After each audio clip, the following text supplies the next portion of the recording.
जय श्री राम। जो तुम्हार अनुशासन पावो, कंदुक इव ब्रह्मांड उठावो।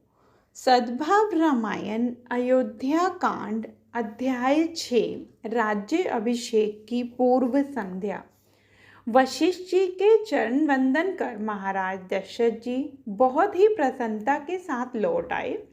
सभा का आयोजन कर लोगों से कहा, भाइयों, मेरी इच्छा थी, पर मैं तो पिता हूँ और पिता के हृदय में पुत्र के प्रति आसक्ति हो यह समझ में आए ऐसा है, पर यह मेरे अकेले का निर्णय नहीं है। वशिष्ठ जी ने भी कह दिया है कि राम को गद्दी दे दो।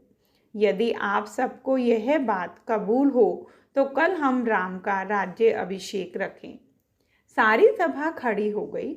हाथ ऊपर उठाकर कहा, महाराज, हम कह नहीं सकते थे कि आप गद्दी छोड़िए। हम यह कह सकते हैं कि आप राम को गद्दी पर बिठाइए। पर आप जब स्वयं राम को गद्दी पर बिठाने की बात करते हैं, तब हम इतना ही कहेंगे कि अवधवासियों की उम्र विधाता आपको दे, करोड़ों साल जिए। महाराज, आपने मंगल विचार किया है। हमारे मन की उत्कंठा आप द्वारा पूरी हुई है। सारा अवध नाचने लगा।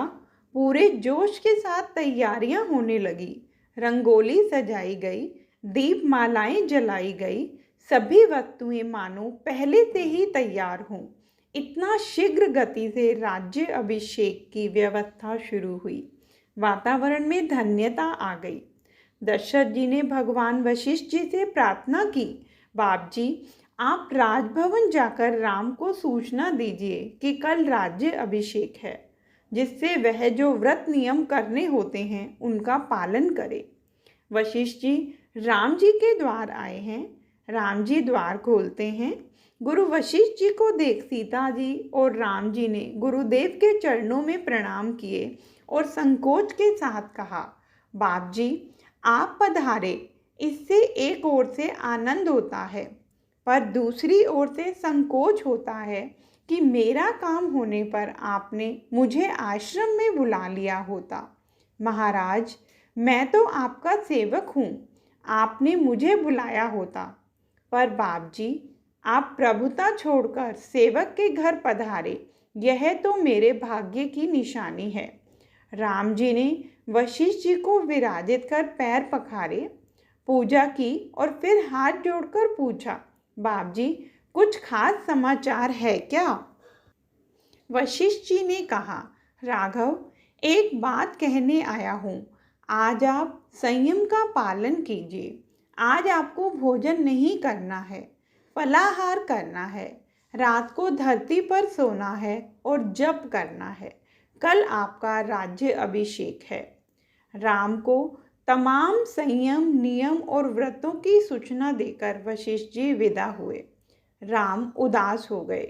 अयोध्या की सत्ता कल मिलने वाली है और यह समाचार देने वाले भारतवर्ष के एक ऋषि हैं, सो बात गलत होने की तो शक्यता ही नहीं। फिर भी समाचार सुनने के बाद राम जी का मन नाराज हो गया। उनकी आंख में आंसू आ गए। हुआ, हम चारों भाइयों का जन्म साथ हुआ। लौकिक दृष्टि से मैं बड़ा, भरत छोटा, पर बड़े को ही गद्दी मिले, ऐसा क्यों? यह प्रथा ठीक नहीं, इसे तोड़ना चाहिए। राम कहते हैं कि मेरे पवित्र कुल में एक ही काम अघटित होता है, और वह यह कि मेरे तीनों भाई छूट जाते हैं और गद्दी मुझे मिलती है। राम को सत्ता का विचार पसंद नहीं आया। उन्हें हुआ कि गद्दी तो मेरे भरत को ही मिलनी चाहिए। दुनिया में सब बड़े भाई यदि ऐसा विचार करें तो कम से कम कुटुंब में तो राम राज्य आ जाए। करुणा यह है कि आज कोई उदार नहीं होता। भारत में भाई अदालत तक पहुँचे तो यह दुर्भाग्य ही कहा जाए। एक माँ के पेट से जन्मे भाई भाई यदि उदार ना हो सके तो हम किससे क्या कहें? आज तो धर्म में भी झगड़ा है। आपको अपने अनुभव की एक घटना कहूँ। सौराष्ट्र में हनुमान जी का एक स्थान है। उसके पास के एक गांव में मेरी कथा शुरू होने वाली थी। सुबह मुझे वहां पहुंचना था। मुझे हुआ कि रात हनुमान जी के स्थान में रहूं। मैंने पहले से संदेश भेज दिया था कि मैं रात हनुमान के स्थान में रुकूंगा और वहां से सुबह कथा वाले गांव जाऊंगा। गांव में 2 पार्टी और 2 मंदिर थे। मंदिर के बीच संघर्ष होता रहता था। मुझे कुछ पता नहीं। एक मंदिर में मेरी व्यवस्था हुई, मैं वहां ठहरा। दूसरे दिन सुबह दूसरे मंदिर के साधु मेरे पास आए। मुझसे कहा, आप रात यहाँ ठहरें। हमें कहा होता तो हम सब व्यवस्था कर देते। मैंने कहा, कहाँ ठहरना यह मेरे लिए महत्व का नहीं था। यह हनुमान जी का स्थान है। मुझे हुआ कि रात यहाँ ठहर कर सुबह दर्शन कर आगे जाऊंगा। पर हमारे मंदिर में भी दर्शन करने आइए, साधुओं ने कहा। मैंने कहा, आपने न कहा होता तो भी मैं आने वाला था।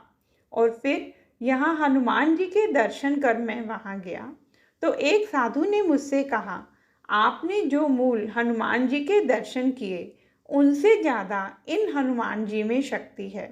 वह देव अपने पुराने पड़ चुके हैं, उनमें अब ज़्यादा बचा नहीं।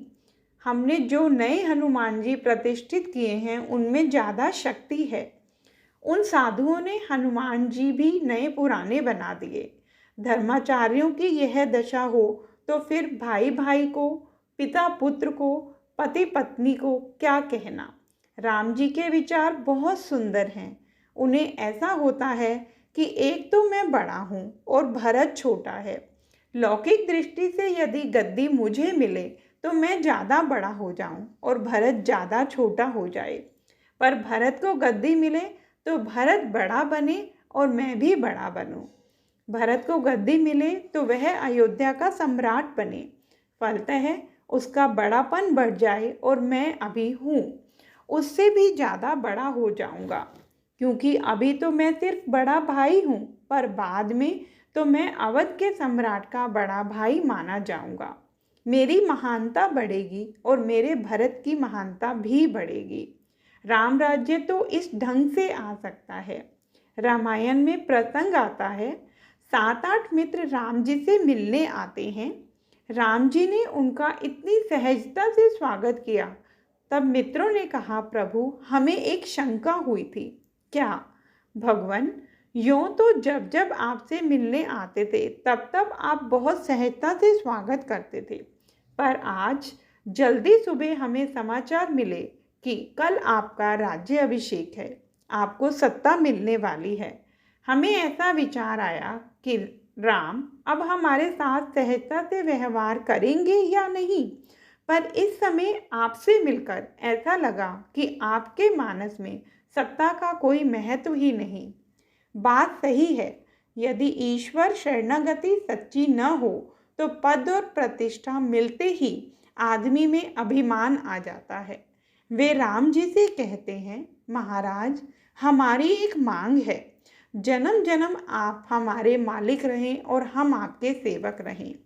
फिर तो यह रोज के नियमानुसार लक्ष्मण जी राम जी की सेवा करने आते हैं, पर राम जी उदास हैं।